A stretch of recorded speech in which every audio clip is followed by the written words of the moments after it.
उत्तर प्रदेश के गोंडा जिले से 20 किलोमीटर दूर बसा एक गांव था, कुंवारिया। गांव छोटा था, मगर वहां की बातें बहुत बड़ी थीं। कहते हैं, गांव में एक पुराना पीपल का पेड़ है, जहां इहर अमावस की रात तन को एक औरत सफेद साड़ी में बैठी दिखाई देती है। उस पेड़ के पास दिन में कोई नहीं जाता और रात को जाने की सोचना भी पाप समझा जाता। अर्री राकर, पीपल का पेड़ और डर की शुरुआत। एक बार की बात है, गांव के एक लड़के आशामुकार्त ने हिम्मत दिखाई। वो दिन में उस पीपल के पेड़ के पास गया। पेड़ की जड़ें जमीन के बाहर तक फैली थीं, जैसे किसी बूढ़े नाग की पूंछ। वहां बैठी थी माया, सफेद साड़ी में सिर झुकाए।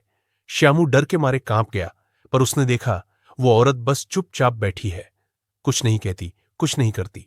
उसने घर आकर ये बात दादी को बताई। दादी चौंक गई। बेटा, वो माया है।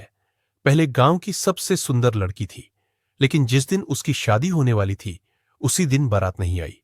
वो इंतजार करते करते उसी पीपल के नीचे बैठ गई और फिर कभी नहीं उठी। श्यामू ने पूछा, क्या वो मर गई थी? दादी बोली, नहीं, वो चुड़ैलट बन गई थी। सालों पहले माया की शादी पड़ोस के गांव के लड़के से तय हुई थी। माया बेहद खूबसूरत थी, मगर उसकी सौंदर्य से कुछ लोग जलते थे, खासकर गांव के जमींदार का बेटा। उसने माया को पाने की बहुत कोशिश की, लेकिन नाकाम रहा।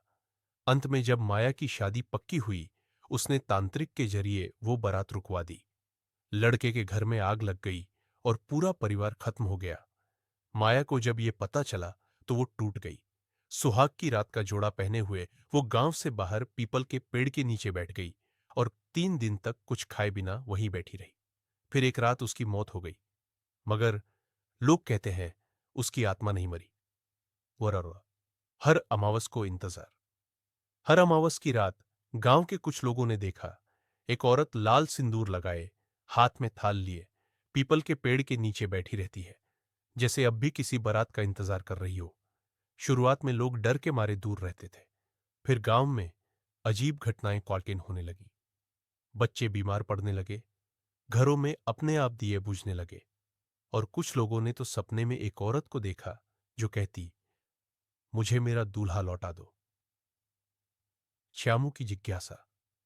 श्यामू को डर नहीं लगता था। वो हर बार पीपल के पेड़ के पास जाता और धीरे धीरे माया की आत्मा उससे बात करने लगी। वो कोई नुकसान नहीं पहुंचाती थी, बस कुछ कहती नहीं थी, लेकिन उसके चेहरे पर एक गहरा दर्द था। एक दिन श्यामू ने कहा, अगर मैं तुम्हारा दूल्हा बन जाऊं तो क्या तुम चली जाओगी? माया की आंखों से आंसू निकल आए, लेकिन उसने सिर्फ सिर हिलाया। नहीं, हरका। दादी ने श्यामू को एक दिन बुलाया और कहा, बेटा, वो चुड़ैल नहीं है, वो किसी का दर्द है। उसका बदला अभी अधूरा है। फिर गांव में आया एक तांत्रिक, पंडित देवमूर्ति। उसने गांव वालों को डराया, यह आत्मा अब खतरनाक बन रही है, इसे बांधना होगा। पूरे गांव ने तांत्रिक की बात मानी और एक रात माया की आत्मा को बांधने की कोशिश की गई, लेकिन अराबकुर आत्मा का प्रकोप।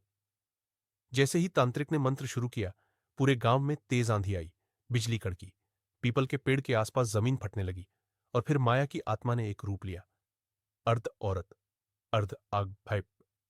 उसने तांत्रिक से कहा, तू मेरा गुनहगार नहीं, फिर तू मुझे क्यों बांधता है? माया ने सबके सामने उस जमींदार के पाप का भेद खोल दिया।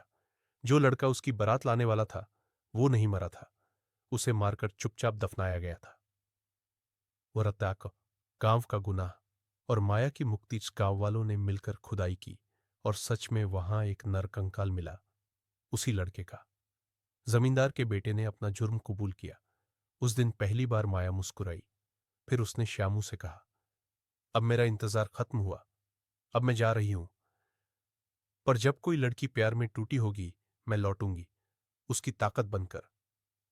माया की आत्मा धीरे धीरे हवा में विलीन हो ग कुंवारिया गांव में।